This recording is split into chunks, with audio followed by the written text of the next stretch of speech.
Olá, é um prazer estarmos aqui mais uma vez. Eu me chamo Marjorie e nós estamos aqui para estudar mais um pouco do livro Caminho, Verdade e Vida, de Emmanuel.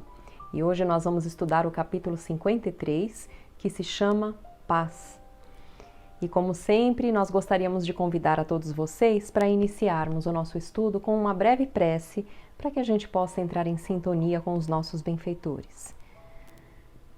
Mestre Jesus, abençoa a nossa vontade de acertar, de estudarmos a nós mesmos, de tentarmos melhorar as nossas atitudes e os nossos sentimentos.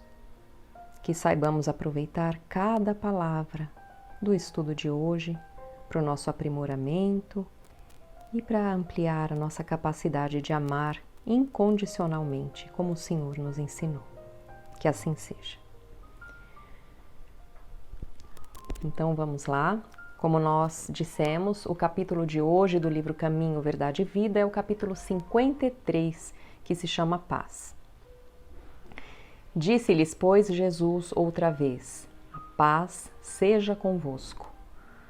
Do Evangelho de João, capítulo 20, versículo 21. Então vamos ler agora a explicação de Emmanuel. Muita gente inquieta, examinando o intercâmbio entre os novos discípulos do Evangelho e os desencarnados, interroga ansiosamente pelas possibilidades da colaboração espiritual junto às atividades humanas. Por que razão os emissários do invisível não proporcionam descobertas sensacionais ao mundo? Por que não revelam os processos de cura das moléstias que desafiam a ciência? Como não evitam o doloroso choque entre as nações? Tais investigadores, distanciados nas noções de justiça, não compreendem que seria terrível furtar ao homem os elementos de trabalho, resgate e elevação. Aborrecem-se comumente com as reiteradas e afetuosas recomendações de paz das comunicações do além-túmulo, porque ainda não se harmonizaram com o Cristo. Vejamos o Mestre com os seus discípulos quando voltava a confortá-los do plano espiritual.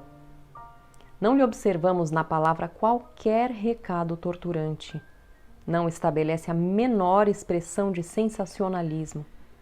Não se adianta em conceitos de revelação supernatural. Jesus demonstra-lhes a sobrevivência e deseja-lhes a paz.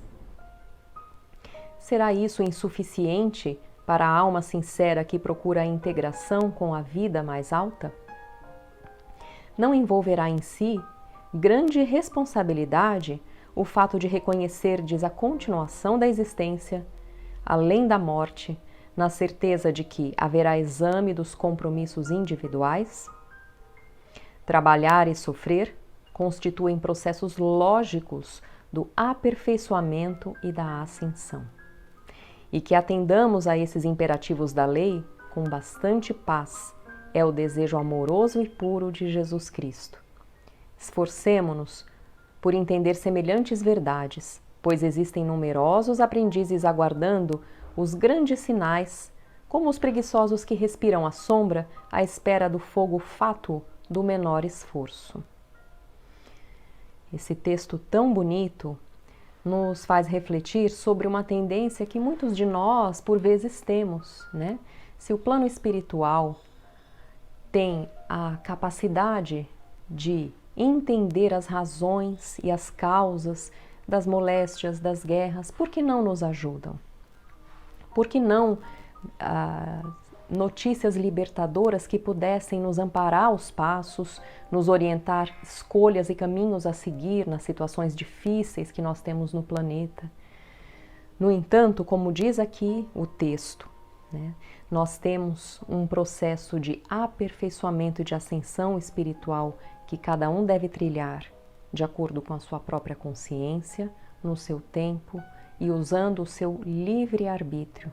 Sem isso, como nós iríamos aprender as lições de amor? Como nós iríamos aperfeiçoar as nossas atitudes perante a vida?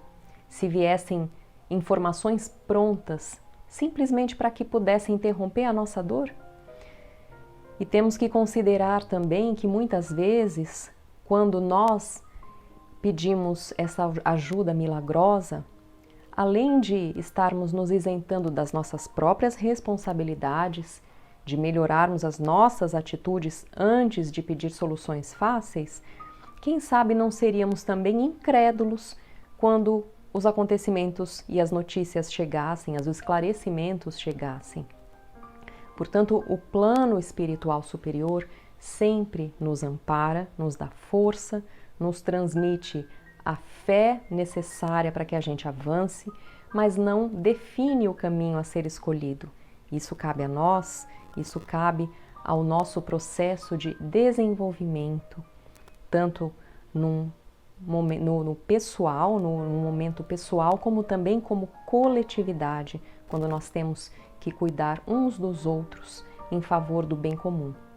Então é muito importante que a gente entenda que é só através da educação de si mesmo, só através do aperfeiçoamento desse grande dom que Deus nos deu, que é o livre-arbítrio, que nós iremos evoluir.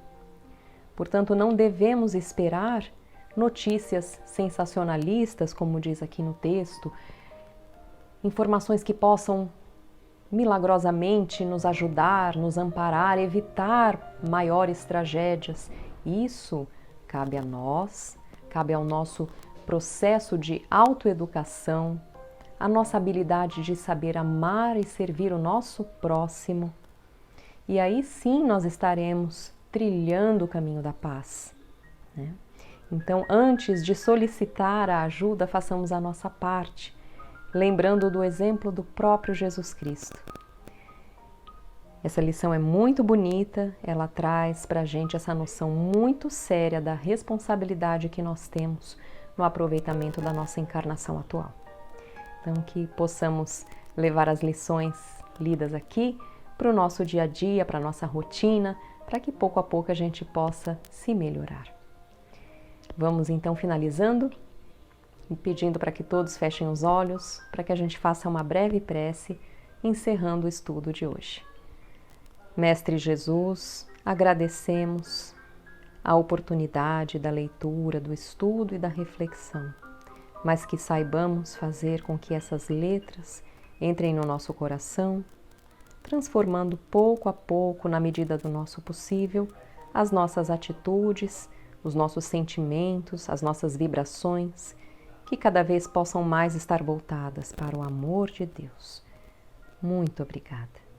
Obrigada a todos e nós nos vemos no próximo estudo. Até lá!